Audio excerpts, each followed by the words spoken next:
नमस्कार दोस्तों, मैं Dharmendra Verma online study video में आपका बहुत बहुत स्वागत करता हूं। आज हम बात करने वाले हैं हिंदी शिक्षण शास्त्र के 300 अति महत्वपूर्ण प्रश्नों के बारे में। संपूर्ण पेडागोजी आपको यहां पर मिलने वाली है। टोटल 300 प्रश्न मिलेंगे, वो भी कम समय में ज़्यादा प्रश्न मिलेंगे, तो आपको स्किप नहीं करना है, वीडियो को पूरा देखना है और अंत में हमें जरूर बताना है कि आज का वीडियो आपको कैसा लगा। आपको क्या करना है, शुरू में वीडियो को लाइक करना है, जितने भी ग्रुप है आपके पास में शेयर करना है और चैनल को सब्सक्राइब कर लेना है। तीनों ही कार्य करने हैं। यदि अदर आप जगह जाएंगे तो ये 300 प्रश्न हैं आपको कम समय में नहीं मिलेंगे, ज़्यादा लेंथ उस वीडियो की होगी या फिर वो पेड कोर्स में आपको उपलब्ध होंगे। तो यहाँ पर आपको फ्री में ये 300 प्रश्न मिल रहे हैं। और भी ऐसी वीडियो काफ़ी मेरे चैनल पर पड़ी हुई है जिसमें 100 प्रश्न, 200 प्रश्न, 300 प्रश्न, यहाँ तक कि 500 प्रश्न आपको कम समय में दिया है। तो आपको सिर्फ यहाँ पर कुछ नहीं करना है, फ्री में आपको ये अवेलेबल है यूट्यूब चैनल पर हमारे। तो यहाँ पर सिर्फ आपको इस वीडियो को ज़्यादा से ज़्यादा लाइक करना है, जितने भी ग्रुप है शेयर करना है और चैनल को सब्सक्राइब कर लेना है। और सभी कार्य फ्री में होंगे, किसी भी प्रकार के आपके पैसे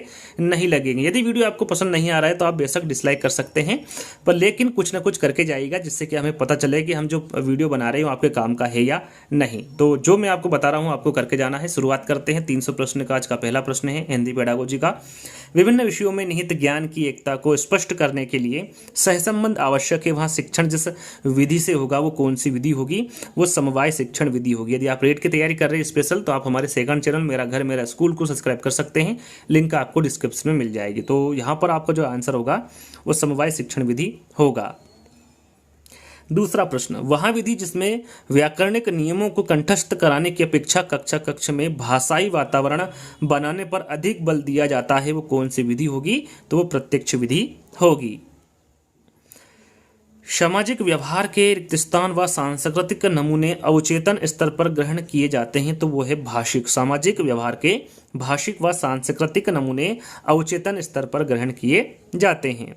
विद्यार्थी की उपलब्धियों व कमियों का निरंतर रिकॉर्ड रखा जाता है, तो ये सतत मूल्यांकन द्वारा रखा जाता है। याद रखिएगा, विद्यार्थियों की उपलब्धियों व कमियों का जो निरंतर रिकॉर्ड रखा जाता है वो सतत मूल्यांकन द्वारा रखा जाता है। संश्लेषण विधि में सिखाने की जो प्रक्रिया है वो कौन सी विधि होगी? तो वो उद्बोधन विधि होगी। याद रखिएगा, संश्लेषण विधि में सिखाने की जो प्रक्रिया होगी वो उद्बोधन विधि के द्वारा होगी। गद्य शिक्षण में शब्दार्थ स्पष्ट करने की विधि कौन सी है? तो वो है उद्बोधन विधि। याद रखिएगा, गद्य शिक्षण में शब्दार्थ स्पष्ट करने की जो विधि होगी वो उद्बोधन विधि होगी। लिखना सिखाने से पूर्व बालक को चित्रकला सिखाना चाहिए, क्योंकि अक्षर भी चित्र ही हैं। इस मत का समर्थन किया है, किसके द्वारा किया गया है इस मत का समर्थन? तो ये महात्मा गांधी जी के द्वारा किया गया है। हर्बर्ट उपागम के पद है। हर्बर्ट उपागम ने कितने पद बताए हैं? सभी को पता है, 5 पद बताए हैं। 5 पद कौन कौन से? पहला है प्रस्तावना, दूसरा है प्रस्तुतिकरण, तीसरा है तुलना, चौथा है नियमीकरण और 5वां है प्रयोग। ये 5 पद बताए हैं हर्बर्ट ने उपागम के। शिक्षण में इकाई का संपत्ति किसकी देन है? तो ये हेनरी सी मॉरिसन की है। याद रखिएगा, शिक्षण में इकाई की संपत्ति ये हेनरी सी मॉरिसन की देन है। सतत एवं व्यापक मूल्यांकन पर प्रभावी रूप से बल दिया गया है, किसके द्वारा? तो ये मुदालियार आयोग द्वारा सतत एवं व्यापक मूल्यांकन पर प्रभावी रूप से बल दिया गया है। पाठ्य पुस्तक का अध्ययनात्मक पक्ष है। यहाँ पर देखिए, पाठ्य पुस्तक का अध्ययनात्मक पक्ष पूछा गया है, तो यह प्राकथन होगा। प्राकथन पाठ्य पुस्तक का अध्ययनात्मक पक्ष है। फलालेन बोर्ड का जो प्रयोग होता है वो कहाँ किस में होता है? तो ये लेखन कार्य में होता है। याद रखिएगा, फलालेन बोर्ड का जो प्रयोग होता है वो लेखन कार्य में होता है। किस विधि में शिक्षण अधिगम प्रक्रिया को देखा नहीं जा सकता, सिर्फ अनुभव किया जा सकता है? तो वो है पर्यवेक्षित निर्देशित अध्ययन।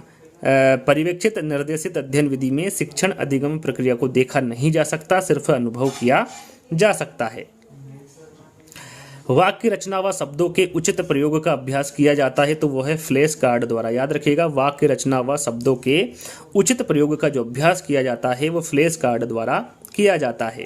कक्षा शिक्षण में उच्चारण में एक रूपता लाने में सहायता होगी, भाषा शिक्षण यंत्र विधि की। याद रखिएगा, कक्षा शिक्षण में उच्चारण में जो एक रूपता लाने में सहायक होगी वो कौन सी विधि होगी? तो वो भाषा शिक्षण यंत्र विधि होगी। कार्ड पर लिखे शब्दों का चित्रों के साथ मिलान करने का कार्य किया जाता है, वहाँ विधि कौन सी है? तो वो है साहचर्य विधि। याद रखिएगा, कार्ड पर लिखे शब्दों का चित्रों के साथ मिलान करने का कार्य साहचर्य विधि द्वारा किया जाता है। किसी आदर्श लिखावट का जैसा का तैसा अनुकरण कहलाता है तो वो अनुलेख। याद रखिएगा, किसी आदर्श लिखावट का जैसा का तैसा जो अनुकरण कहलाता है वो अनुलेख कहलाता है। न्यूनतम साधनों के माध्यम से सिद्धांत व तथ्यों के स्पष्ट स्पष्टीकरण की विधि है तो वो है प्रदर्शन विधि। कौन सी विधि होगी? प्रदर्शन विधि होगी। वह शिक्षण विधि जिसमें वे अध्यापक का शिक्षण करें जो विषयगत योग्यताओं एवं कौशलों की दृष्टि से एक दूसरे से पूरक हो, वो कौन सी विधि होगी? तो वो दल शिक्षण विधि होगी।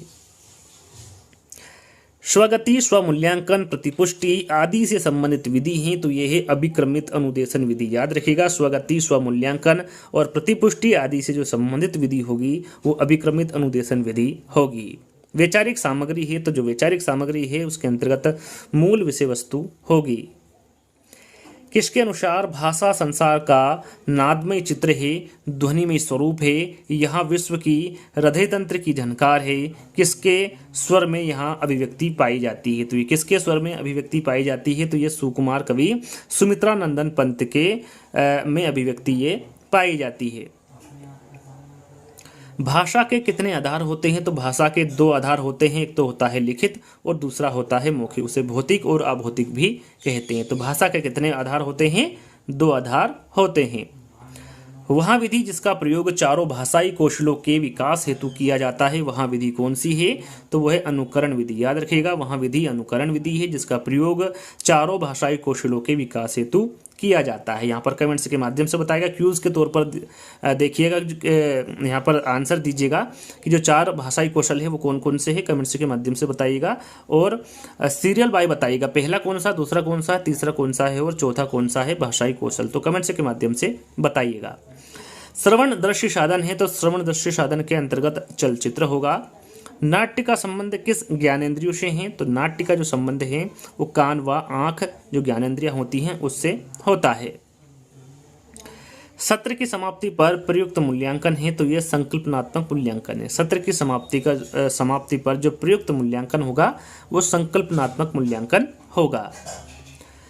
प्रश्न 28वां प्रश्न है, पियाजे के अनुसार भाषा अन्य संज्ञानात्मक तंत्रों की भांति परिवेश के साथ किसके माध्यम से ही विकसित होती है? तो ये अंतःक्रिया के माध्यम से विकसित होती है। भाषा हमारी रिक्त स्थान को व्यवस्थित करती है तो ये किसको व्यवस्थित करती है? विचार प्रक्रिया को व्यवस्थित करती है भाषा हमारी।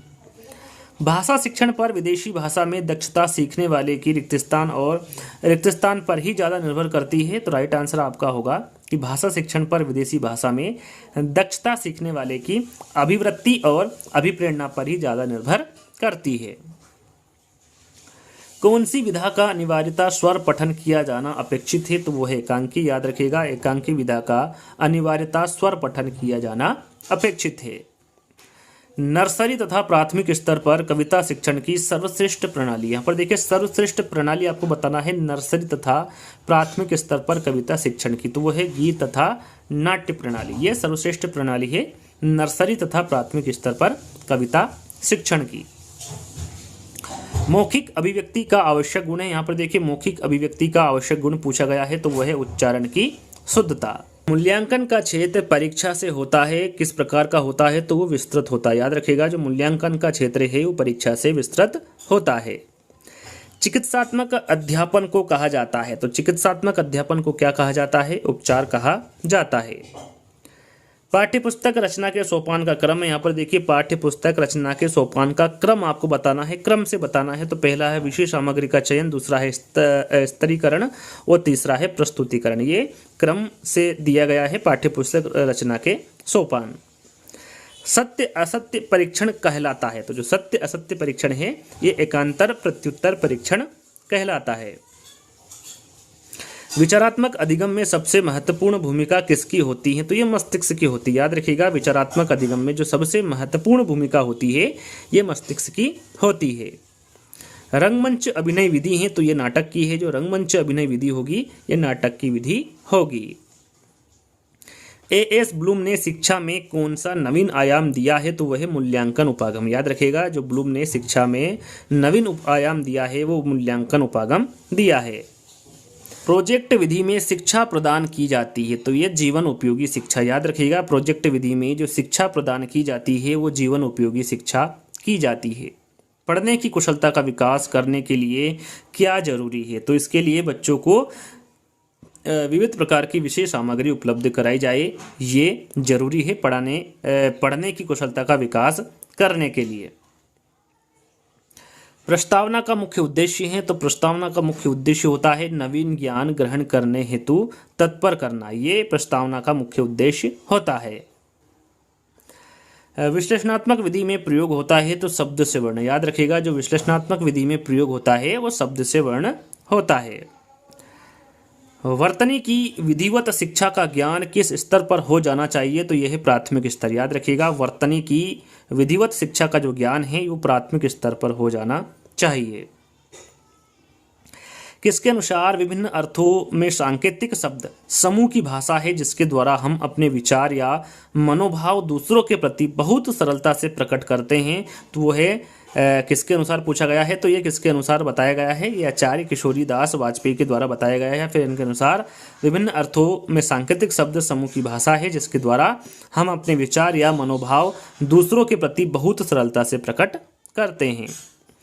पढ़ना सिखाने के लिए साहचर्य प्रणाली का निर्माण किसने किया है? तो ये मोंटेसरी ने किया है, याद रखिएगा पढ़ना सिखाने के लिए जो साहचर्य प्रणाली का निर्माण किया है वो मोंटेसरी के द्वारा किया गया है। यदि हम चाहते हैं कि विद्यार्थियों की भाषा पर पूरा अधिकार हो तो उन्हें ऐसे लेखकों की रचना पढ़ने को दी जाए जिनका भाषा पर अच्छा अधिकार है। यह कथन किस शिक्षण विधि के संदर्भ में कहा गया है? तो यह कथन भाषा संसर्ग शिक्षण विधि के संदर्भ में कहा गया है। इकाई किसी समस्या या योजना से संबंध जोड़ने वाली क्रियाओं की समग्रता या एकता को प्रकट करती है। इकाई विधि का यह कथन किसका है? तो यहाँ पर जो कथन दिया गया है ये थॉमस एम रिस्क के द्वारा दिया गया कथन है। सूक्ष्म अध्यापन नियंत्रित अभ्यास का सूत्र है जिसमें एक विशिष्ट अध्यापन व्यवहार को नियंत्रित दशाओं में सीखना संभव है। यह जो कथन है ये किसका है? तो यहाँ पर जो कथन दिया गया है ये एलन एव यू के द्वारा दिया गया कथन है। सूक्ष्म शिक्षण चक्र की अवधि होती है, सभी को पता है कि सूक्ष्म शिक्षण चक्र की जो अवधि होती है वो 36 मिनट की होती है। इसमें जो पाठ योजना होता है उसमें शिक्षण 6 मिनट का होता है, प्रतिपुष्टि 6 मिनट का होता है, पुनः योजना 12 मिनट का होता है, पुनः शिक्षण 6 मिनट का होता है और फिर अंत में पुनः प्रतिपुष्टि होती है जो कि 6 मिनट का होता है। टोटल कितना हो गया?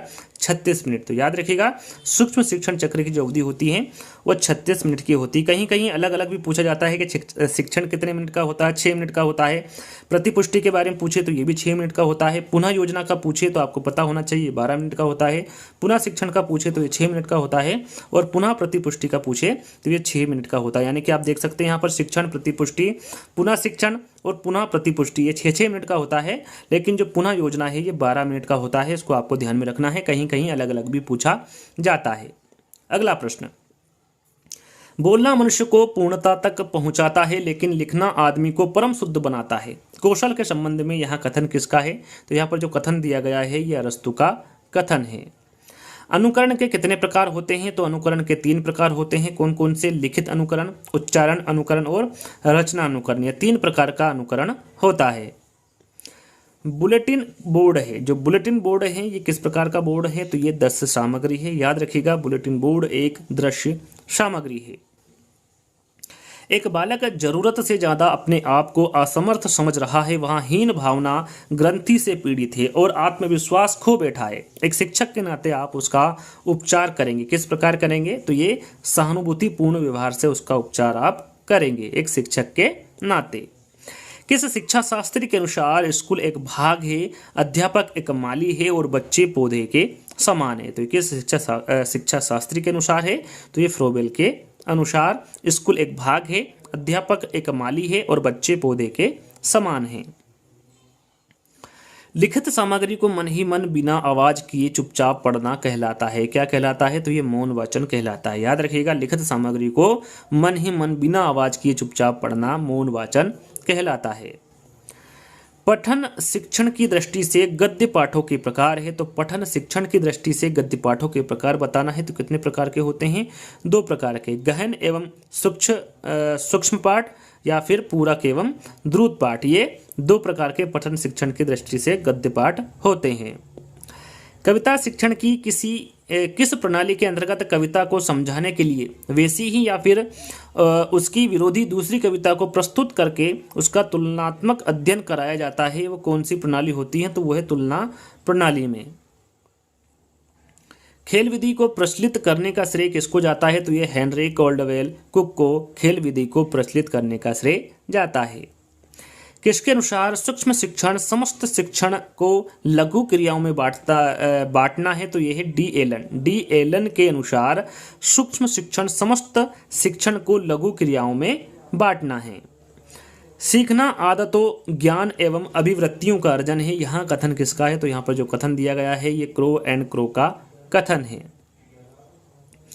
किसके अनुसार 1 वर्ष तक बालक 3 शब्द सीख जाता है, फिर तीव्र गति से उसका शब्द ज्ञान बढ़ता है। 5 वर्ष तक बालक वस्तुओं के नाम, घर, परिवार, परिजन इत्यादि की जानकारी प्राप्त कर लेता है। ये किसके अनुसार कहा गया?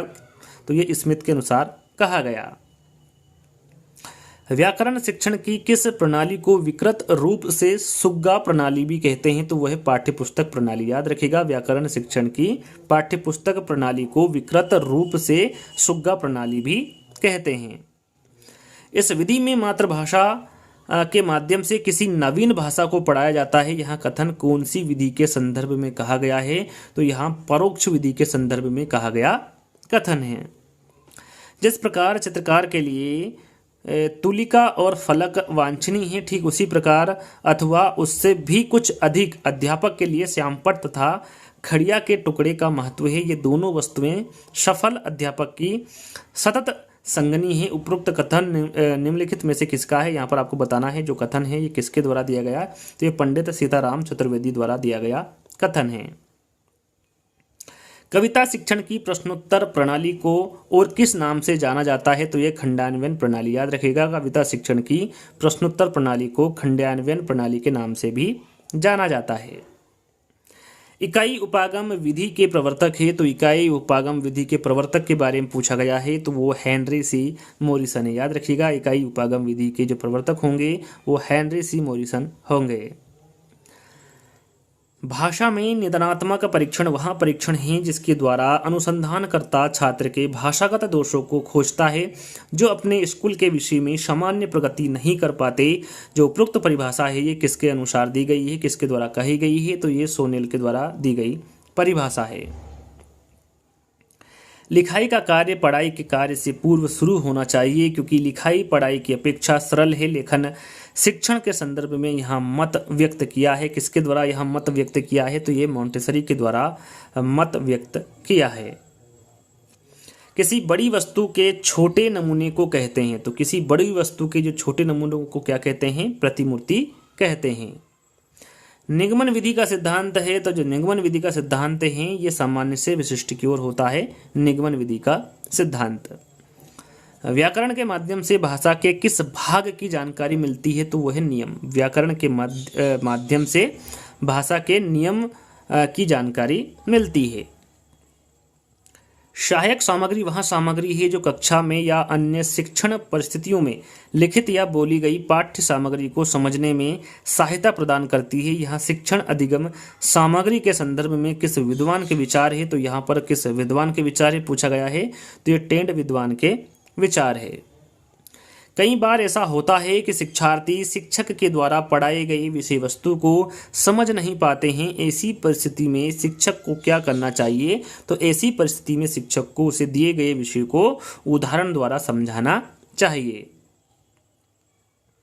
पलक एक शब्द व्याकरण शास्त्र की पुस्तकों को पढ़कर व्याकरण सीखने का प्रयास करती है। उसका यह प्रयास भाषा शिक्षण के किस सिद्धांत को दर्शाता है? तो ये प्रयोग सिद्धांत को दर्शाता है। मोनिका पहली कक्षा को खेल द्वारा वर्ण सिखाती है, यहाँ किस शिक्षण सिद्धांत के अंतर्गत आएगा? तो ये मनोरंजन सिद्धांत के अंतर्गत आएगा। याद रखिएगा, मोनिका पहली कक्षा को खेल द्वारा वर्ण सिखाती है, यहाँ मनोरंजन शिक्षण सिद्धांत के अंतर्गत आएगा। साहचर्य विधि का आविष्कार किसने किया? तो ये मॉन्टेसरी ने किया है। याद रखिएगा, साहचर्य विधि का जो आविष्कार किया है ये मॉन्टेसरी के द्वारा किया गया है। इकाई विधि के किस सोपान में गृह कार्य प्रदान किया जाता है? तो वह है चतुर्थ। याद रखिएगा, इकाई विधि के चतुर्थ सोपान में गृह कार्य प्रदान किया जाता है। दल शिक्षण का सर्वप्रथम प्रयोग किया गया, तो ये किसके द्वारा किया गया, कौन से विश्वविद्यालय में, तो ये हार्वर्ड विश्वविद्यालय में दल शिक्षण का सर्वप्रथम प्रयोग किया गया। रेखीय अभिक्रमित अनुदेशन का दूसरा नाम है, तो इसका दूसरा नाम पूछा गया है, तो इसका दूसरा नाम है बाह्य अभिक्रमित क्रमित अनुदेशन। याद रखिएगा, रेखीय अभिक्रमिक अनुदेशन का दूसरा नाम बाह्य अभिक्रमिक अनुदेशन है। कौन सी विधि अपेक्षाकृत व्यय साध्य मानी जाती है, तो वह है भाषा शिक्षण यंत्र विधि। याद रखिएगा, भाषा शिक्षण यंत्र विधि ये अपेक्षाकृत व्यय साध्य मानी जाती है। अध्यापक का सहमति से सिर हिलाना ये किस पुनर्बलन के अंतर्गत आता है, तो ये सकारात्मक अशाब्दिक पुनर्बलन के अंतर्गत आता है। किसके अनुसार एक निर्देशात्मक युक्ति जो छात्रों को इकट्ठा ज्ञान प्रदान करती है इकाई कहलाती है, ये किसके अनुसार है, तो ये NCERT के अनुसार एक निर्देशात्मक युक्ति जो छात्रों को इकट्ठा ज्ञान प्रदान करती है वो इकाई कहलाती है। संचालन, हाव भाव, मौखिक दृश्य परिवर्तन, विराम आदि घटक किस शिक्षण कौशल के घटक हैं, तो ये उद्दीपन परिवर्तन कौशल के घटक है। श्रवण, पठन, लेखन आदि किस उद्देश्य के अंतर्गत आते हैं, तो ये कौशलात्मक उद्देश्य के अंतर्गत आते हैं, श्रवण, पठन और लेखन। कुछ विशिष्ट उद्देश्य की पूर्ति हेतु विद्यार्थियों को ऐसी एक दूसरे की पूरक अनुभूतियों से युक्त क्रियाएं कराना जो मिलकर एक इकाई बन जाती है। उपरोक्त कथन निम्न में से किससे संबंधित है, तो जो कथन है ये इकाई योजना से संबंधित है। सीतावाघ किस तरह की शिक्षण सहायक सामग्री है, तो ये श्रव्य सहायक सामग्री। याद रखिएगा, सीतावाघ ये श्रव्य शिक्षण सहायक सामग्री है। मूल्यांकन शिक्षण आयाम किसके द्वारा प्रतिपादित किया गया, तो ये ब्लूम के द्वारा। याद रखिएगा, मूल्यांकन शिक्षण आयाम ब्लूम के द्वारा प्रतिपादित किया गया।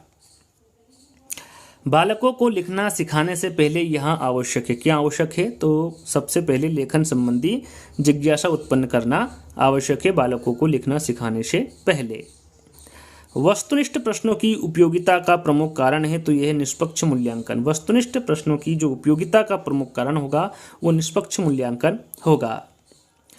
विचारों की अच्छी अभिव्यक्ति किस प्रकार के प्रश्नों में हो सकती है, तो यह है निबंधात्मक। विचारों की अच्छी अभिव्यक्ति निबंधात्मक प्रकार के प्रश्नों में हो सकती है। किसने मूल्यांकन प्रक्रिया को त्रिमुखी बताकर त्रिकोण के रूप में प्रस्तुत किया है, इंपॉर्टेंट है, तो ये ब्लूम ने। याद रखेगा, ब्लूम ने मूल्यांकन प्रक्रिया को त्रिमुखी बताकर त्रिकोण के रूप में प्रस्तुत किया है।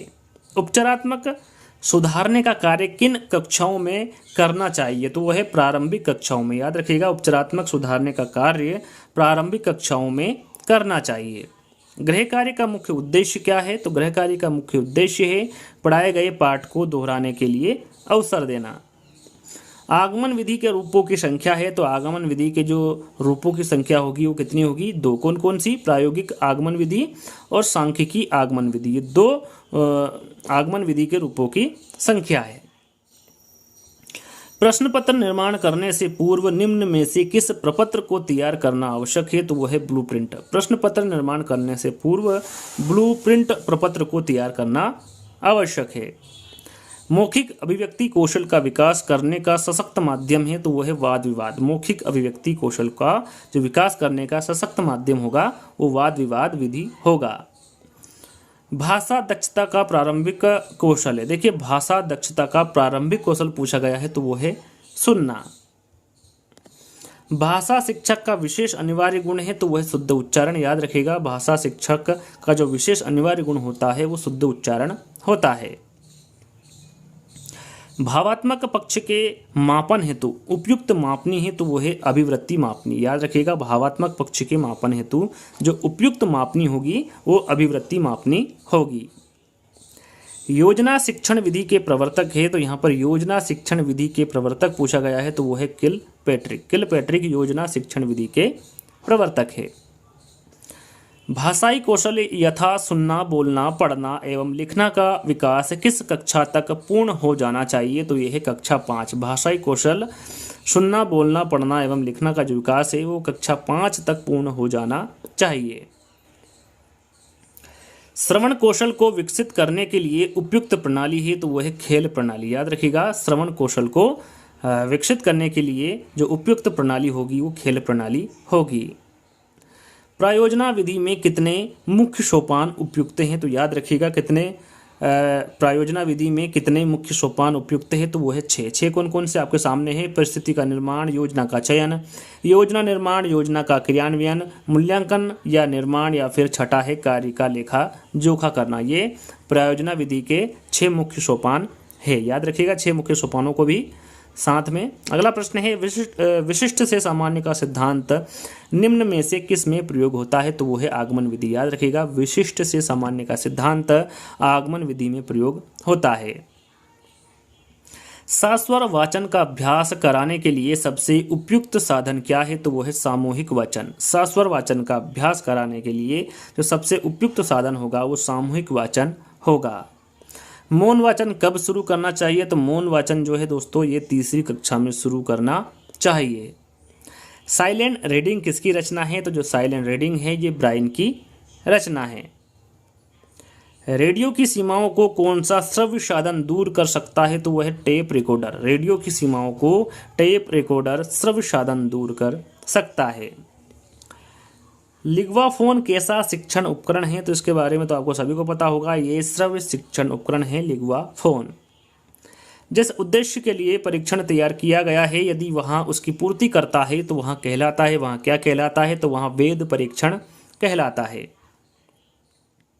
सीबीएसई ने किस वर्ष 10वीं की बोर्ड परीक्षा से सतत एवं समग्र मूल्यांकन प्रणाली लागू कर दी है? तो वो है वर्ष 2010-11। इस वर्ष 10वीं की बोर्ड परीक्षा से सतत एवं समग्र मूल्यांकन प्रणाली लागू कर दी है। किसने? सीबीएसई ने। याद रखिएगा भाषा सीखने का स्वाभाविक और मनोवैज्ञानिक क्रम है। तो यहाँ पर देखिए स्वाभाविक भाषा सीखने का स्वाभाविक और मनोवैज्ञानिक क्रम आपको बताना है। तो पहला है सुनना, फिर है बोलना, फिर है पढ़ना और फिर है लिखना। ये भाषा सीखने का स्वाभाविक और मनोवैज्ञानिक क्रम है। निगमन विधि है, तो जो निगमन विधि है ये एक अमनोवैज्ञानिक विधि है। रचना शिक्षण के मुख्य रूप होते हैं। रचना शिक्षण के मुख्य रूप कितने होते हैं? 2 होते हैं, मौखिक रचना और लिखित रचना। पाठोपरांत मूल्यांकन किसे कहते हैं? तो यहाँ पर पाठ पढ़ाने के बाद का जो मूल्यांकन होता है उसे पाठोपरांत मूल्यांकन कहते हैं। प्रारंभिक अवस्था में बालक भाषा कह सकता है या फिर सीख सकता है? तो ये श्रवण, निरीक्षण और अनुकरण के द्वारा प्रारंभिक अवस्था में बालक भाषा सीख सकता है। अगला प्रश्न, वाक्य विश्लेषण के शिक्षण हेतु उपयुक्त विधि है? तो वो है आगमन विधि। वाक्य विश्लेषण के शिक्षण हेतु जो उपयुक्त विधि होगी वो आगमन विधि होगी। बालक परिवार में रहकर कैसी भाषा सीख जाता है? तो वह है बोलचाल की भाषा। बालक परिवार में रहकर बोलचाल की भाषा सीख जाता है। किसके माध्यम से समतल पर बिखरी सामग्री को बहुत तेज प्रकाश द्वारा पर्दे पर प्रतिबिंबित किया जा सकता है? तो वो है एपिडाइस्कोप के माध्यम से। एपिडाइस्कोप के माध्यम से समतल पर बिखरी सामग्री को बहुत तेज प्रकाश द्वारा पर्दे पर प्रतिबिंबित किया जा सकता है। शिक्षण में सबसे महत्वपूर्ण कार्य है? तो वह है उद्देश्य निर्धारण। शिक्षण में जो सबसे महत्वपूर्ण कार्य होगा वो उद्देश्य निर्धारण होगा। शैक्षिक मूल्यांकन के कितने उद्देश्य होते हैं? तो शैक्षिक मूल्यांकन के 3 उद्देश्य होते हैं। कितने होते हैं? 3। कौन कौन से? शिक्षण उद्देश्य, अधिगम अनुभव और व्यवहार परिवर्तन। ये शैक्षिक मूल्यांकन के उद्देश्य होते हैं।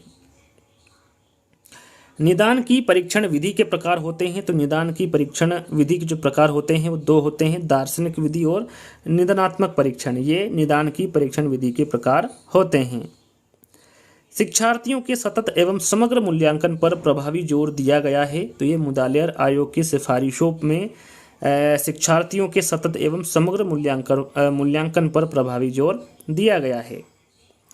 प्रोजेक्ट विधि को सर्वप्रथम किस वैज्ञानिक ने शिक्षा प्रणाली का व्यवहारिक रूप दिया है? तो यह है किलपेट्रिक। याद रखिएगा प्रोजेक्ट विधि को सर्वप्रथम किलपेट्रिक ने शिक्षा प्रणाली का व्यवहारिक रूप दिया है।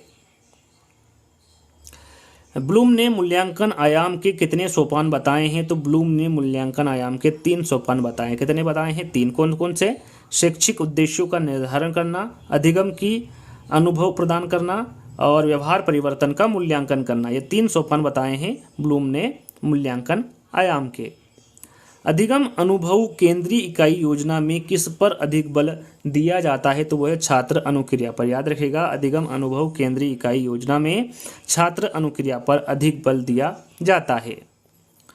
पर्यवेक्षित अध्ययन विधि का विकास किस स्तर के शिक्षण को ध्यान में रखकर किया गया है? तो वह है बोध स्तर। पर्यवेक्षित अध्ययन विधि का जो विकास है ये बोध स्तर के शिक्षण को ध्यान में रखकर किया गया है। कौन सी विधि उदाहरण द्वारा प्रारंभिक व्यवहार का आधार और शिक्षण की प्रकृति की विधि मानी जाती है? तो यह है प्रदर्शन विधि। प्रदर्शन विधि उदाहरण द्वारा प्रारंभिक व्यवहार का आधार और शिक्षण की प्रकृति की विधि मानी जाती है। विद्यार्थियों की अधिगम योग्यता, ग्रहणशीलता व प्रस्तुत विषय वस्तु संबंधी कठिनाई को समझने के लिए शिक्षक को क्या करना चाहिए? शिक्षक को क्या करना चाहिए? बोध प्रश्न करवाना चाहिए। विद्यार्थी की अधिगम योग्यता, ग्रहणशीलता व प्रस्तुत विषय वस्तु सबसे कठिनाई को समझाने के लिए शिक्षक को बोध प्रश्न करना चाहिए। मनोवैज्ञानिक दृष्टिकोण से सूक्ष्म शिक्षण किस मनोवैज्ञानिक के अधिगम सिद्धांत पर आधारित है?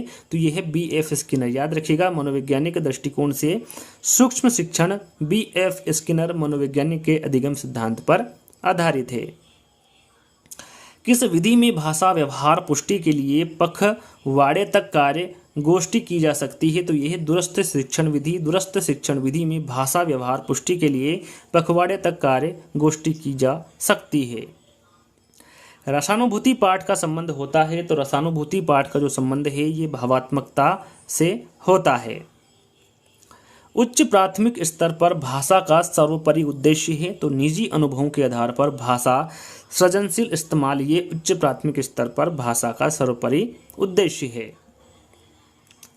उच्च प्राथमिक स्तर पर व्याकरण शिक्षण की सर्वाधिक उचित विधि है? तो वो है आगमन विधि। उच्च प्राथमिक स्तर पर व्याकरण शिक्षण की जो सर्वाधिक उचित विधि होगी वो आगमन विधि होगी। बच्चों का भाषाई विकास सर्वाधिक रूप से निर्भर करता है? तो ये समृद्ध भाषा परिवेश पर बच्चों का जो भाषाई विकास है ये सर्वाधिक रूप से निर्भर समृद्ध भाषा परिवेश पर करता है। उच्च प्राथमिक स्तर पर भाषा सीखने सिखाने की प्रक्रिया में परिवार, पड़ोस, विद्यालय के साथ साथ अत्यंत महत्वपूर्ण भूमिका निभाते हैं।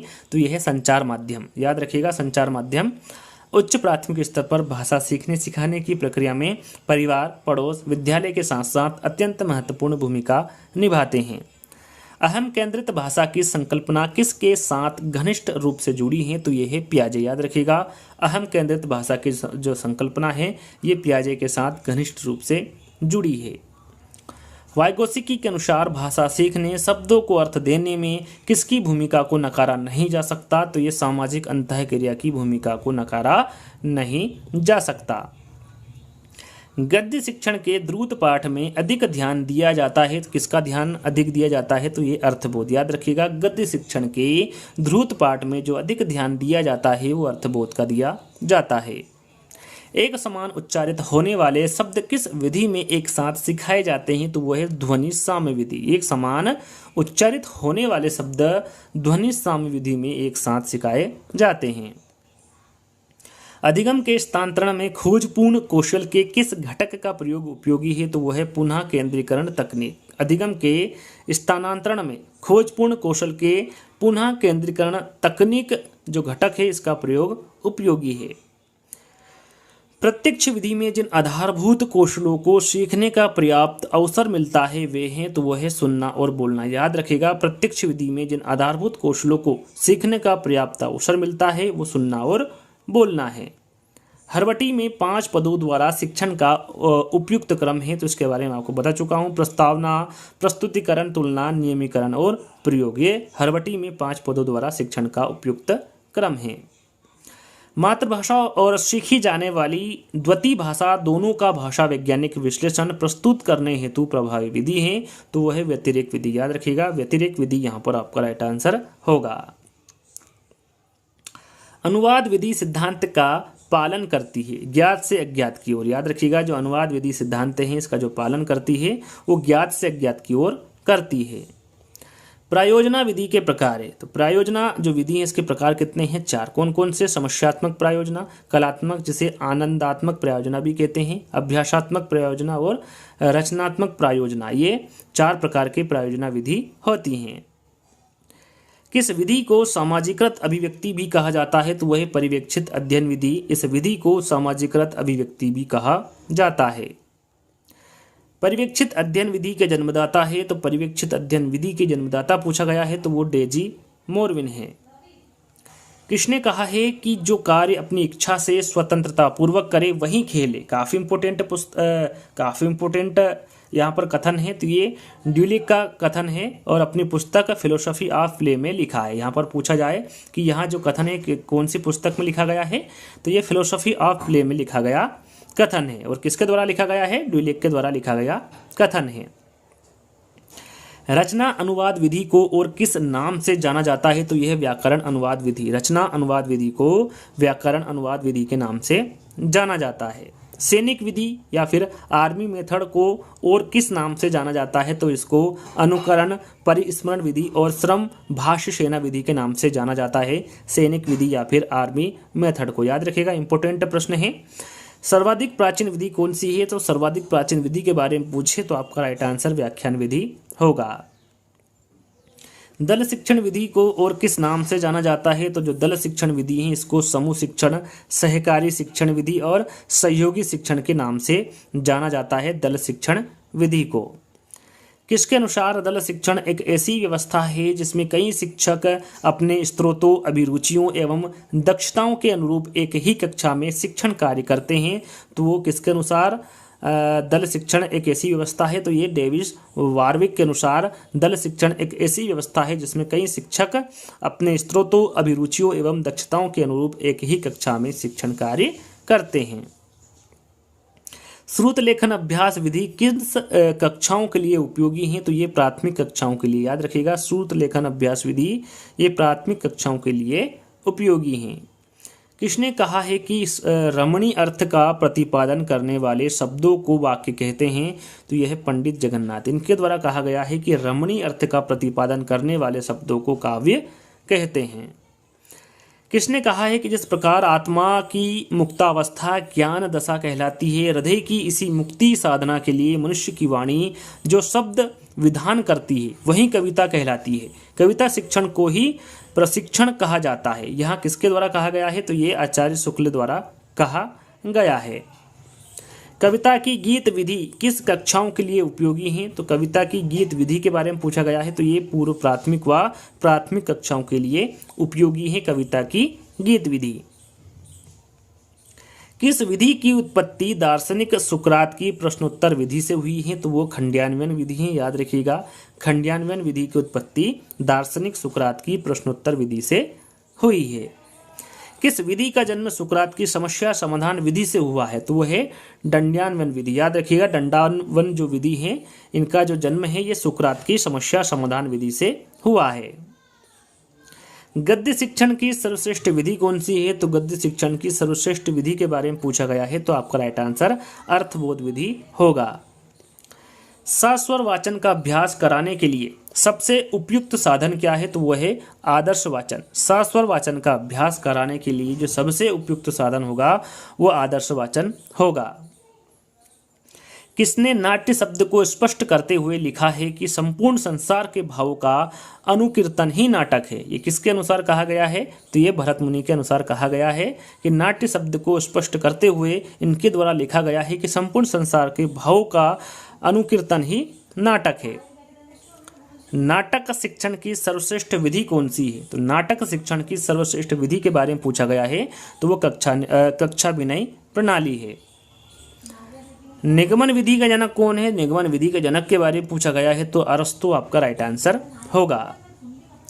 समवाय विधि किसका दूसरा रूप है? तो समवाय विधि किसका दूसरा रूप है पूछा गया है, तो ये भाषा संसर्ग का दूसरा रूप है।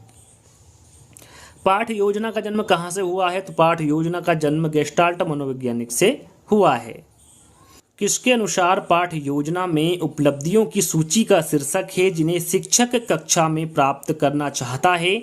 इनमें वे सभी साधन तथा क्रियाएं भी आएगी जिनकी सहायता से वे उपलब्धि प्राप्त की जाती है। यहाँ पर जो कथन दिया गया है किसके द्वारा दिया गया है? तो यहाँ कथन एल.एन. विनिंग के द्वारा दिया गया कथन है।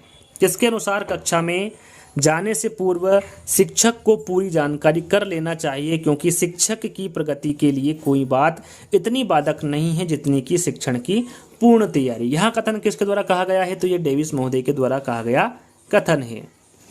किसके अनुसार दैनिक पाठ्य योजना के निर्माण में उद्देश्यों को परिभाषित करना, पाठ्य वस्तु का चयन करना तथा उसे क्रमबद्ध रूप से व्यवस्थित करना तथा प्रस्तुतिकरण की विधियों तथा प्रक्रिया का निर्धारण करना है। यहाँ पर जो दिया गया कथन है ये किसके द्वारा दिया गया है, तो ये विनिंग एंड विनिंग के द्वारा दिया गया कथन है। किसके अनुसार मूल्यांकन एक त्रिपदी प्रक्रिया है। याद रखिएगा, पूछा जाए कि मूल्यांकन एक त्रिपदी प्रक्रिया है किसके अनुसार, तो ये ब्लूम के अनुसार। याद रखिएगा, ब्लूम के अनुसार मूल्यांकन एक त्रिपदी प्रक्रिया है। यहाँ पर देखिए, शिक्षा त्रिपदी या फिर त्रिमुखी प्रक्रिया है। यहाँ किसके द्वारा कहा गया है, तो यह जॉन डेवी द्वारा कहा गया है कि जो शिक्षा है वो त्रिपदी या फिर त्रिमुखी प्रक्रिया है।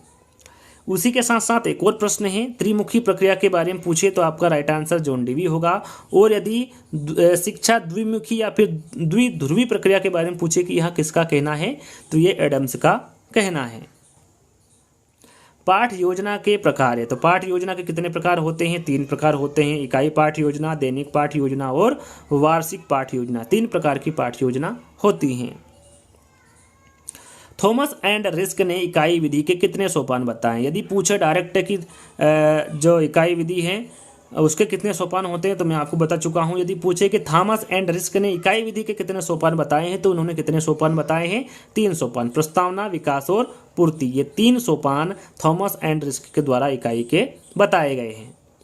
हर्बर्ट स्पेंसर ने, देखिए यहाँ पर किसके अनुसार पूछा गया है, ये इंपॉर्टेंट है। हर्बर्ट स्पेंसर के द्वारा पूछा गया है कि इकाई विधि को इन्होंने कितने भागों में या फिर इन्होंने कितने सोपान बताए हैं या फिर कितने भागों में इन्होंने इकाई विधि को विभक्त किया है, तो 5 भागों में इन्होंने इकाई विधि को विभक्त किया है। किसने, हर्बर्ट स्पेंसर ने। कौन कौन से 5 भाग है, तो पूर्ण ज्ञान की खोज, प्रस्तुतिकरण, आत्मीकरण, संगठन और वाचन। ये 5 प्रकार से विभक्त किया गया है हर्बर्ट स्पेंसर ने इकाई विधि को।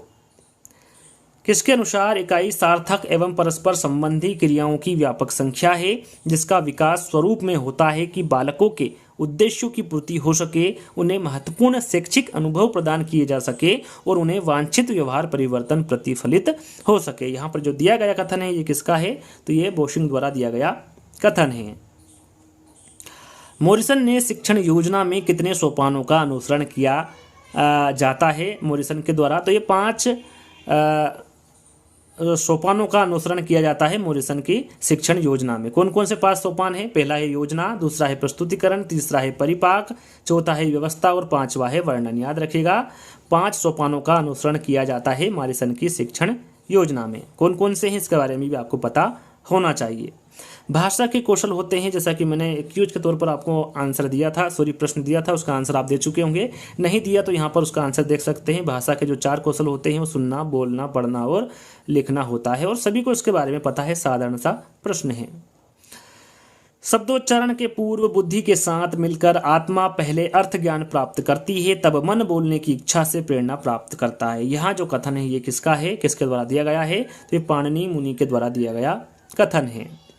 भाषा की दृष्टि से रचना के कितने रूप है, तो भाषा की दृष्टि से रचना के रूप पूछा गया है, तो कितने होंगे, 2 होंगे।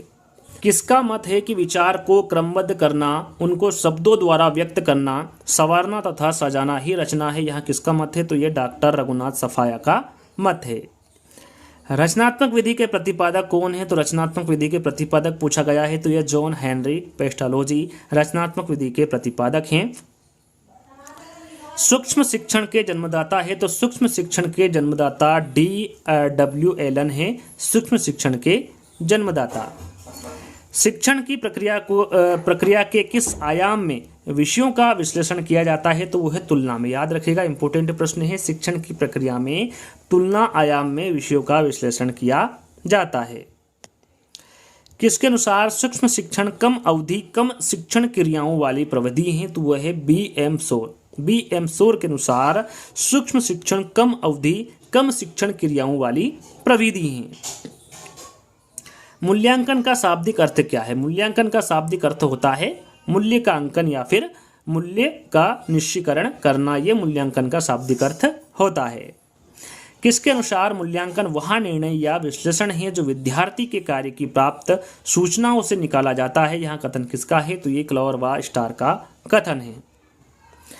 एक समान उच्चारित होने वाले शब्द जिस विधि में एक साथ सिखाए जाते हैं वो कौन सी विधि है? तो वो है ध्वनि साम्य विधि। इसमें एक समान उच्चारित होने वाले शब्द एक साथ सिखाए जाते हैं। मूल्यांकन वह पद्धति है जिसके द्वारा हम पूर्व निर्धारित उद्देश्यों, ध्येयों तथा लक्ष्यों की प्राप्ति की मात्रा को निर्धारित करते हैं। यह एक ऐसी प्रक्रिया है जिसके द्वारा शिक्षण में मूल्य तथा उद्देश्यों के मध्य तुलना की जाती है। यह परिभाषा किसके द्वारा दी गई है? तो ये जेरोली मेक के द्वारा दी गई परिभाषा है। अधिगम के स्थानांतरण में खोजपूर्ण कौशल के किस घटक का प्रयोग उपयोगी है? तो वह है पुनः केंद्रीकरण तकनीक। अधिगम के स्थानांतरण में खोजपूर्ण कौशल के लिए पूर्ण केंद्रीकरण तकनीक का प्रयोग उपयोगी है। प्रत्यक्ष विधि में जिन आधारभूत कौशलों को सीखने का पर्याप्त अवसर मिलता है वहाँ क्या है? तो वहाँ सुनना और बोलना है। किसके अनुसार मूल्यांकन का आधार शैक्षिक उद्देश्य है? तो यह है ब्लूम के अनुसार मूल्यांकन का आधार शैक्षिक उद्देश्य हैं। किसके अनुसार मूल्यांकन का आधार शिक्षण उद्देश्य है? तो ये हर्बर्ट स्पेंसर, याद रखिएगा, इनके अनुसार मूल्यांकन का आधार शिक्षण उद्देश्य है। मातृभाषा और सीखी जाने वाली द्वितीय भाषा दोनों की भाषा वैज्ञानिक विश्लेषण प्रस्तुत करने हेतु प्रभावी विधि है। वो कौन सी विधि है? तो ये व्यतिरेक विधि है। निबंधात्मक परीक्षाओं में कौन सी परीक्षाएं अधिक विश्वसनीय होती हैं? तो वह है वस्तुनिष्ठ परीक्षाएं। याद रखिएगा, निबंधात्मक परीक्षाओं में वस्तुनिष्ठ परीक्षाएं अधिक विश्वसनीय होती हैं। अनुवाद विधि सिद्धांत का पालन करती हैं। तो ये ज्ञात से अज्ञात की ओर, याद रखिएगा, अनुवाद विधि सिद्धांत का जो पालन करती है वो ज्ञात से अज्ञात की ओर करती है। संस्कृत भाषा शिक्षण हेतु मूल्यांकन को कितने भागों में बांटा गया है? तो 2 भागों में, याद रखिएगा, पाठांतर्गत मूल्यांकन और पाठोपरांत मूल्यांकन, ये 2 भागों में बांटा गया है संस्कृत भाषा शिक्षण हेतु मूल्यांकन को। किस मूल्यांकन में पाठ के बीच बीच में शिक्षक बोध प्रश्नों द्वारा मूल्यांकन करता है, जिसके अंतर्गत उच्चारण, वाक्य प्रयोग एवं शब्द बोध का पता लगता है? तो वो है पाठांतर्गत मूल्यांकन। दूसरा मूल्यांकन मैंने आपको बताया था पाठोपरांत मूल्यांकन, वो इसी प्रश्न में दिया गया है कि किस मूल्यांकन में शिक्षक पुनरावृत्ति प्रश्नों द्वारा मूल्यांकन करता है, जिसके अंतर्गत वस्तुनिष्ठ प्रश्न, लघु उत्तरात्मक एवं निबंधात्मक प्रश्न होते हैं। वो कौन सा मूल्यांकन है? तो वो पाठोपरांत मूल्यांकन है। हिंदी भाषा हेतु मूल्यांकन को कितने भागों में बांटा गया है? तो हिंदी भाषा हेतु मूल्यांकन को 2 भागों में बांटा गया है। कौन कौन से आपके सामने हैं? परिमाणात्मक प्रविधियां और दूसरा है गुणात्मक प्रविधियां। ये 2 भागों में बांटा गया है हिंदी भाषा हेतु मूल्यांकन को। मूल्यांकन में कौन सी प्रविधियां अधिक उपयोगी, विश्वसनीय तथा वैध होती हैं? इन्हें प्राचीन विधियां भी कहा जाता है। तो ये कौन सा मूल्यांकन में कौन सी प्रविधि होती हैं? तो यह है परिमाणात्मक प्रविधियां, जो कि अधिक उपयोगी, विश्वसनीय तथा वैध होती हैं। इन्हें प्राचीन विधियां भी कहा जाता है। परिमाणात्मक प्रविधियां कितने प्रकार की होती हैं? तो जो परिमाणात्मक प्रविधियां हैं ये 3 प्रकार की होती है। कितने प्रकार की? 3 प्रकार की। मौखिक परीक्षा, लिखित परीक्षा और प्रायोगिक परीक्षा। याद रखिएगा, ये कितने प्रकार की होती हैं? 3 प्रकार की। कौन सी विधि उदाहरण द्वारा प्रारंभिक व्यवहार का आधार और शिक्षण की प्राकृतिक विधि मानी जाती है? तो वह है प्रदर्शन विधि। याद रखिएगा, प्रदर्शन विधि उदाहरण द्वारा प्रारंभिक व्यवहार का आधार और शिक्षण की प्राकृतिक विधि मानी जाती है। विद्यार्थियों की अधिगम योग्यता, ग्रहणशीलता व प्रस्तुत विषय वस्तु संबंधी कठिनाई को समझने के लिए शिक्षक को क्या करना चाहिए? तो बोध प्रश्न को करवाना चाहिए। विद्यार्थियों की अधिगम योग्यता, ग्रहणशीलता व प्रस्तुत विषय वस्तु संबंधी कठिनाई को समझने के लिए। किस परीक्षा के द्वारा छात्रों की विचाराभिव्यक्ति, कल्पना शक्ति का परीक्षण किया जा सकता है? तो वह है लिखित परीक्षा। लिखित परीक्षा के द्वारा छात्रों की विचाराभिव्यक्ति, कल्पना शक्ति का परीक्षण किया जा सकता है। लिखित परीक्षा कितने प्रकार की होती है? तो लिखित परीक्षा 2 प्रकार की होती है। एक होती है वस्तुनिष्ठ परीक्षा और दूसरी होती है निबंधात्मक परीक्षा। ये 2 प्रकार की लिखित परीक्षा होती हैं। मनोवैज्ञानिक दृष्टिकोण से सूक्ष्म शिक्षण किस मनोवैज्ञानिक के अधिगम सिद्धांत पर आधारित है? तो यह है B.F. स्किनर। याद रखिएगा, B.F. स्किनर के दृष्टिकोण से सूक्ष्म शिक्षण अधिगम सिद्धांत पर आधारित है। किस परीक्षा का प्रयोग बालक के विषय ज्ञान की उपलब्धि, सत्यासत्य एवं तथ्य ज्ञान हेतु किया जाता है? तो वह है वस्तुनिष्ठ परीक्षा। वस्तुनिष्ठ परीक्षा का प्रयोग बालक की विषय ज्ञान की उपलब्धि, सत्य एवं तथ्य ज्ञान हेतु किया जाता है।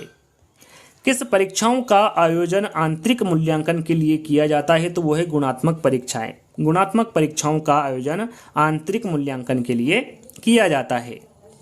गुणात्मक परीक्षाएं कितने प्रकार की होती हैं? तो गुणात्मक परीक्षाएं 5 प्रकार की होती हैं। कौन कौन सी? संचयी आलेख, निरीक्षण, एनेक्डोटल आलेख, जांच सूची, रेटिंग स्केल या फिर क्रम निर्धारण मान। ये गुणात्मक परीक्षाएं 5 प्रकार की होती हैं। कौन कौन सी होती हैं ये आपके सामने है। अगला प्रश्न, सतत एवं व्यापक मूल्यांकन का मुख्य उद्देश्य क्या है? तो सतत एवं व्यापक मूल्यांकन का जो मुख्य उद्देश्य होता है वो बालक के सभी पक्षों का मूल्यांकन करना है जो वहां विद्यालय में उपस्थित हो। किसके अनुसार शिक्षण निर्मित परीक्षणों में बहुत कम विश्वसनीयता होती है? तो ये किसके अनुसार कहा गया है? तो ये एलिस महोदय के अनुसार कहा गया है कि शिक्षण निर्मित परीक्षणों में बहुत कम विश्वसनीयता होती है। उपचार शब्द से अभिप्राय, यहाँ पर उपचार शब्द से अभिप्राय बताना है। तो इलाज या समस्या को दूर करना, ये उपचार शब्द का अभिप्राय होता है। भाषा है, भाषा क्या है? तो भाषा एक अर्जित संपत्ति है। भाषा शिक्षण में बहुमुखी प्रयास का अभिप्राय है। तो भाषा शिक्षण में जो बहुमुखी प्रयास का अभिप्राय होगा वो सभी विषयों के शिक्षण में भाषा पर बल देना होगा। अनुकरण विधि रचना के लिए उपयुक्त है। तो अनुकरण विधि रचना के जो लिए उपयुक्त होगा वो प्रारंभिक स्तर होगा। विद्यार्थियों में भाषा के प्रति रुचि के विकास में किस प्रणाली की भूमिका सबसे अधिक है? तो वह है अवलोकन। याद रखिएगा, विद्यार्थियों में भाषा के प्रति रुचि के विकास में अवलोकन प्रणाली की भूमिका सबसे अधिक है। श्रुत लेख में किस कौशल का अधिक विकास होता है? तो वह है श्रवण कौशल। श्रुत लेख में श्रवण कौशल का अधिक विकास होता है। मूल्यांकन उपयोगी है। तो मूल्यांकन विद्यार्थी की प्रगति जानने के लिए उपयोगी है। यदि कोई विद्यार्थी अशुद्ध लिखता है तो आप क्या उपचार करेंगे? तो आप उपचारात्मक शिक्षण का उपचार करेंगे यदि कोई विद्यार्थी अशुद्ध लिखता है तो।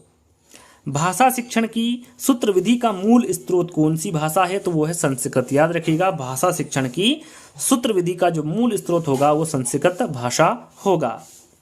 लेखन और उच्चारण के लिए अनुकरण विधि उपयोगी है। तो यह है प्रारंभिक स्तर पर। याद रखिएगा, लेखन और उच्चारण के लिए जो अनुकरण विधि उपयोगी है ये प्रारंभिक स्तर पर उपयोगी हैं। प्रारंभिक स्तर पर वाचन का मुख्य उद्देश्य है। तो वह है शुद्ध उच्चारण क्षमता का विकास करना। याद रखिएगा, प्रारंभिक स्तर पर वाचन का जो मुख्य उद्देश्य होगा वो शुद्ध उच्चारण क्षमता का विकास करना होगा। उच्चारण कौशल की परीक्षा किससे ली जा सकती है? तो यह है मौखिक परीक्षा। उच्चारण कौशल की परीक्षा मौखिक परीक्षा से ली जा सकती है।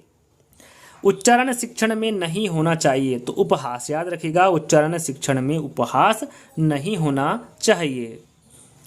सामान्य से विशिष्ट का सिद्धांत किस में प्रयोग होता है? तो ये निगमन विधि में। याद रखिएगा, सामान्य से विशिष्ट का सिद्धांत निगमन विधि में प्रयोग होता है। परीक्षण की वास्तविक रचना से पूर्व उसकी प्रारंभिक जांच कर लेनी चाहिए। इस प्रारंभिक जांच को कहते हैं। तो इस प्रारंभिक जांच को क्या कहते हैं? इस प्रारंभिक जांच को पायलट स्टडी कहते हैं। अधिगम की संपूर्णता होती है। तो ये इकाई योजना में। याद रखिएगा, अधिगम की संपूर्णता इकाई योजना में होती है। लेखन कला का विकास होता है। तो लेखन कला का जो विकास होता है ये अभ्यास से होता है। हिंदी शिक्षण में उपलब्धि की जांच की जा सकती है। तो ये उपलब्धि परीक्षण से। याद रखिएगा, हिंदी शिक्षण में उपलब्धि की जांच उपलब्धि परीक्षण से की जा सकती है। भाषा की शिक्षा दी जाती है। तो ये अर्थग्रहण और अभिव्यक्ति के लिए। याद रखिएगा, भाषा की जो शिक्षा है ये अर्थग्रहण और अभिव्यक्ति के लिए दी जाती है। व्याकरण अनुवाद विधि को किस नाम से भी जाना जाता है? तो व्याकरण अनुवाद विधि को भंडारक विधि के नाम से भी जाना जाता है। लेखन क्रिया के शिक्षण का आरंभ होता है। तो सीधी रेखाओं से। याद रखिएगा, इंपॉर्टेंट है, लेखन क्रिया के शिक्षण का जो आरंभ होता है वो सीधी रेखाओं से होता है। ध्रुत पाठ है। तो जो ध्रुत पाठ है ये कविता का एक अध्ययन है।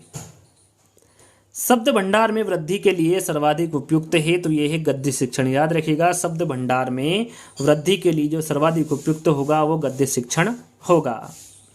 भाषा शिक्षण में दृश्य श्रव्य साधनों का प्रयोग का मुख्य प्रयोजन है। यहाँ पर इसका मुख्य प्रयोजन आपको बताना है। विद्यार्थियों की विभिन्न इंद्रियों की क्रियाशीलता बनाना, ये भाषा शिक्षण में दृश्य श्रव्य साधनों का मुख्य प्रयोजन है। याद रखिएगा, इंपॉर्टेंट है। अर्थग्रहण के कौशल के विकास के लिए अधिक उपयोगी है। तो वह है मौन वाचन। अर्थग्रहण के कौशल के विकास के लिए जो अधिक उपयोगी होगा वो मौन वाचन होगा। पठन का पहला स्तर, देखिए यहाँ पर पठन का पहला स्तर कौन सा होगा, तो वो चित्र पठन होगा। उपचारात्मक शिक्षण किस प्रकार का कार्य है, तो यहाँ पर जो उपचारात्मक शिक्षण है ये अनुदेशनात्मक प्रकार का कार्य है। भाषाई कौशल में गौण कौशल है तो वह पढ़ना और लिखना, याद रखिएगा गौण कौशल के बारे में पूछे तो ये पढ़ना और लिखना है। व्याकरण शिक्षण की सबसे श्रेष्ठ विधि है तो वह है आगमन विधि, व्याकरण शिक्षण की सबसे श्रेष्ठ विधि आगमन विधि है। व्याख्या प्रणाली का वृहद रूप कौन सी प्रणाली है, तो वह है व्यास प्रणाली, व्याख्या प्रणाली का वृहद रूप व्यास प्रणाली है। अनुकरण विधि किस स्तर के लिए उपयुक्त है, तो वह है प्राथमिक स्तर, याद रखिएगा अनुकरण विधि प्राथमिक स्तर के लिए उपयुक्त है। शिक्षण विधि में तकनीकी साधनों का प्रयोग किया जाता है तो वह है दूरस्थ विधि, दूरस्थ विधि याद रखिएगा शिक्षण विधि में तकनीकी साधनों का प्रयोग दूरस्थ विधि में किया जाता है। मूल्यांकन में निष्पक्ष बनाए रखने के लिए प्रश्न होने चाहिए तो वस्तुनिष्ठ, याद रखिएगा मूल्यांकन में निष्पक्ष बनाए रखने के लिए जो प्रश्न होने चाहिए वो वस्तुनिष्ठ प्रश्न होने चाहिए। भाषा संसर्ग प्रणाली व्याकरण शिक्षा के किस पद पर बल देती है, तो वो है व्यवहारिक, भाषा संसर्ग प्रणाली व्याकरण शिक्षा के व्यवहारिक पद पर बल देती है। कक्षाभिनय प्रणाली का किस शिक्षण विधि में नाम लिया जाता है, तो वो है नाट्य विधि, कक्षाभिनय प्रणाली का नाट्य विधि शिक्षण विधि में नाम लिया जाता है। किस विधि में कक्षा के स्थान पर प्रयोगशाला होती है, तो वो है डाल्टन विधि, याद रखिएगा डाल्टन विधि में कक्षा के स्थान पर प्रयोगशाला होती हैं। हिंदी शिक्षण में किस सहायक सामग्री का अधिक महत्व है, तो वह है श्यामपट्ट, हिंदी शिक्षण में श्यामपट्ट सहायक सामग्री का अधिक महत्व है। उच्चारण अभ्यास कब कराया जाता है, तो उच्चारण अभ्यास अनुकरण वाचन के बाद कराया जाता है। शिक्षण अधिगम प्रक्रिया के उपरांत छात्रों द्वारा ग्रहण किए गए अधिगम की जांच हेतु किए जाने वाला परीक्षण कहलाता है, तो वह है उपलब्धि परीक्षण। ये कौन सा परीक्षण कहलाता है, उपलब्धि परीक्षण कहलाता है। अहिंदी प्रदेशों में हिंदी का शिक्षण किया जाता है तो यह है द्वितीय भाषा के रूप में, याद रखिएगा अहिंदी प्रदेशों में हिंदी का जो शिक्षण किया जाता है यह द्वितीय भाषा के रूप में किया जाता है। रेडियो की सीमाओं को कौन सा श्रव्य साधन दूर कर सकता है, तो वह है टेप रिकॉर्डर, याद रखिएगा रेडियो की सीमाओं को टेप रिकॉर्डर श्रव्य साधन दूर कर सकता है। व्यक्ति के व्यक्तित्व का दर्शन कराती है तो वह भाषा, व्यक्ति के व्यक्तित्व का दर्शन भाषा कराती है। प्रश्नावली विधि का नाम है, तो प्रश्नावली विधि का नाम कागज पेंसिल विधि भी है, याद रखिएगा पूछ जाए प्रश्नावली को और किस नाम से जाना जाता है, तो इसे कागज पेंसिल विधि के नाम से भी जाना जाता है। कौन सी विधि छोटे कम बुद्धिमान और साधारण बालकों के लिए उपयोगी है, तो वो है खंड विधि, याद रखिएगा खंड विधि छोटे कम बुद्धिमान और साधारण बालकों के लिए उपयोगी है। वाक्य विश्लेषण के शिक्षण हेतु उपयुक्त विधि है, तो वो है आगमन विधि, याद रखिएगा वाक्य विश्लेषण के शिक्षण हेतु जो उपयुक्त विधि होगी वो आगमन विधि होगी। भाषा का प्रारंभिक रूप है, भाषा का प्रारंभिक रूप पूछे तो आपका राइट आंसर सांकेतिक होगा। पैनल चर्चा में जिस भूमिका की आवश्यकता नहीं है वो वहाँ है, तो पैनल चर्चा में जिस भूमिका की आवश्यकता नहीं होती है वहाँ क्या है, वहाँ अध्यापक है। अध्यापक द्वारा कक्षा में किए गए व्यक्तिक वाचन को कहते हैं, तो उस व्यक्तिक वाचन को क्या कहते हैं, आदर्श वाचन कहते हैं। श्रोता के मनोभावों को सर्वाधिक प्रभावित करने वाली साहित्यिक विधा है, तो वो है पद्य शिक्षण, याद रखिएगा श्रोता के मनोभावों को सर्वाधिक प्रभावित करने वाली जो साहित्यिक विधा है वो है पद्य शिक्षण। ईश्वर को ईश्वर कहना किस प्रकार के उच्चारण दोष का उदाहरण है, तो यह है स्वरलोप, याद रखिएगा इंपॉर्टेंट प्रश्न है एग्जाम में पूछा गया है। ईश्वर को ईश्वर कहना ये स्वरलोप उच्चारण दोष का उदाहरण है। प्रस्तावना में पूछे गए प्रश्न होने चाहिए, तो ये पूर्व ज्ञान पर आधारित, प्रस्तावना में जो पूछे गए प्रश्न होने चाहिए वो पूर्व ज्ञान पर आधारित होने चाहिए। भाषा अर्जित करने में वाइगोत्स्की ने किस पर सबसे अधिक बल दिया है, तो ये समाज में होने वाले भाषा प्रयोगों पर, याद रखिएगा भाषा अर्जित करने में वाइगोत्स्की ने समाज में होने वाले भाषा प्रयोग पर अधिक बल दिया है। पढ़ना कौशल में सर्वाधिक महत्वपूर्ण है, तो वो है अर्थ ग्रहण करना, पढ़ना कौशल में जो सर्वाधिक महत्वपूर्ण है वो अर्थ ग्रहण करना है।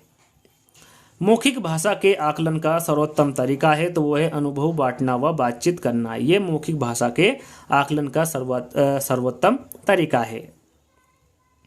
प्रयोग विधि को और क्या कहते हैं? तो प्रयोग विधि को और आगमन विधि भी कहा जाता है।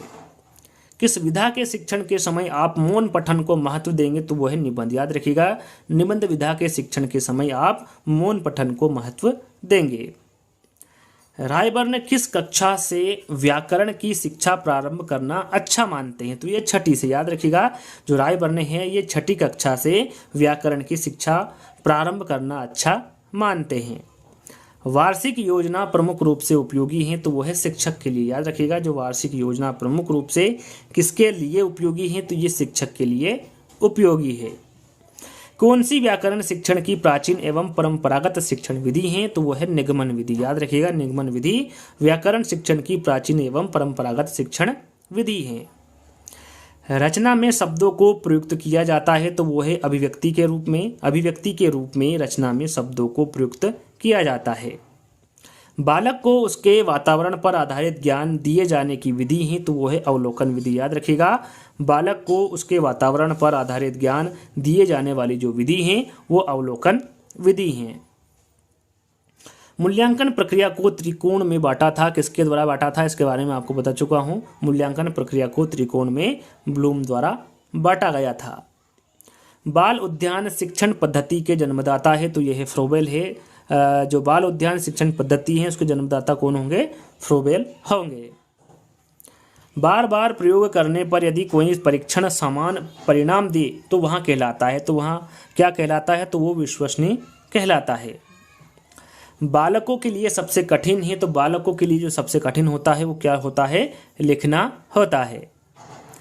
किस विधि में बालक आंख, हाथ और कान तीनों का प्रयोग एक साथ करता है? तो वो है मॉन्टेसरी विधि। याद रखिएगा, मॉन्टेसरी विधि में बालक आंख, हाथ और कान तीनों का जो प्रयोग है वो एक साथ करता है। सूत्र विधि कौन सी भाषा से आई है? तो जो सूत्र विधि है ये संस्कृत भाषा से आई है। हमारा अधिकांश भाषण किस रूप में होता है? तो जो हमारा अधिकांश भाषण है ये मौन वाचन के रूप में होता है। देखो और कहो विधि सिखाती है? देखो और कहो जो विधि है ये क्या सिखाती है? तो ये सस्वर वाचन सिखाती है, देखो और कहो विधि। शाखी अभिक्रमिक अनुदेशन को कहते हैं? तो शाखी अभिक्रमिक अनुदेशन को आंतरिक अनुदेशन भी कहते हैं। सभी को शिक्षा के समान अवसर के नियम पर आधारित शिक्षा प्रणाली है? तो वो है दूरस्थ शिक्षण पद्धति। याद रखिएगा, सभी को शिक्षा के समान अवसर के नियम पर आधारित जो शिक्षा प्रणाली है या फिर शिक्षा पद्धति है वो दूरस्थ शिक्षण पद्धति है। भाषा अनुकरण के माध्यम से सीखी जाती है, यहाँ विचार किसका है? तो यहाँ पर जो विचार है ये स्किनर का विचार है। इनका कहना है कि भाषा अनुकरण के माध्यम से सीखी जाती है। सुमन बचपन से गुजराती बोल समझ लेती है, वहाँ कभी विद्यालय नहीं जाती है, यहाँ उदाहरण किसका है? तो यहाँ उदाहरण किसका होगा? भाषा अर्जन का होगा। फाउंडेशन ऑफ मेथड, यहाँ जो रचना है ये किसकी है? तो यहाँ रचना किलपेट्रिक द्वारा लिखी गई है, फाउंडेशन ऑफ मेथड। सब पढ़े सब बड़े, यहाँ नारा किसके द्वारा दिया गया था? तो ये सर्व शिक्षा अभियान के द्वारा दिया गया नारा है। भाषा के अभिभाव से सारा संसार गूंगों की विराट बस्ती बनने से बच गया, यहाँ पर जो दिया गया कथन है किसके द्वारा दिया गया है? तो ये सीताराम चतुर्वेदी द्वारा दिया गया कथन है। छात्रवृत्ति एवं पुरस्कार प्रदान का आधार रहता है? तो ये उपलब्धि परीक्षण है। याद रखिएगा, छात्रवृत्ति एवं पुरस्कार प्रदान का जो आधार रहता है वो उपलब्धि परीक्षण रहता है। किस पद्धति में बालक स्वयं अपना सुधार करता है? वहाँ पद्धति कौन सी है? तो वो जेक्टोक पद्धति है। इस पद्धति में बालक स्वयं अपना सुधार करता है। उपचारात्मक कार्य होना चाहिए? तो उपचारात्मक कार्य प्रत्येक पाठ के बाद होना चाहिए। प्राथमिक स्तर पर कविता शिक्षण की सर्वश्रेष्ठ विधि कौन सी? यहाँ पर देखिए, प्राथमिक स्तर पर कविता शिक्षण की सर्वश्रेष्ठ विधि के बारे में पूछा गया है, तो वो गीत एवं अभिनय विधि होगी। खंडान्वयन विधि का दूसरा नाम है? देखिए, खंडान्वयन विधि का दूसरा नाम पूछा गया है, तो इसका दूसरा नाम होता है प्रश्नोत्तर विधि। अंतिम प्रश्न है, जैसा कि मैंने आपको बताया था कि टोटल आपको इस वीडियो के माध्यम से 300 प्रश्न मिलेंगे। अभी तक आपने वीडियो को लाइक नहीं किया है तो आपको लाइक करना है, जितने भी ग्रुप पे शेयर करना है और चैनल को सब्सक्राइब कर लेना है। तीनों कार्य कर लेना है अभी तक आपने नहीं किए हो तो। यहाँ पर अंतिम प्रश्न हमारा, भाषा वह साधन है जिसके द्वारा मनुष्य अपने विचार दूसरों तक भली भांति प्रकट कर सकता है। यहाँ कथन किसका है? तो ये कामता प्रसाद गुरु का कथन है कि भाषा वह साधन है जिसके द्वारा मनुष्य अपने विचार दूसरों तक भली भांति प्रकट कर सकता है। तो आज का जो वीडियो है दोस्तों यहीं पर समाप्त होता है। आज का वीडियो आपको कैसा लगा आपको कमेंट्स के माध्यम से बताना है। अच्छा लगे तो आपको सभी को पता है क्या करना है, वीडियो को लाइक करना है, शेयर करना है और चैनल को सब्सक्राइब कर लेना है। तो जल्दी ही दोस्तों एक नई वीडियो के साथ मिलेंगे, जब तक के लिए धन्यवाद।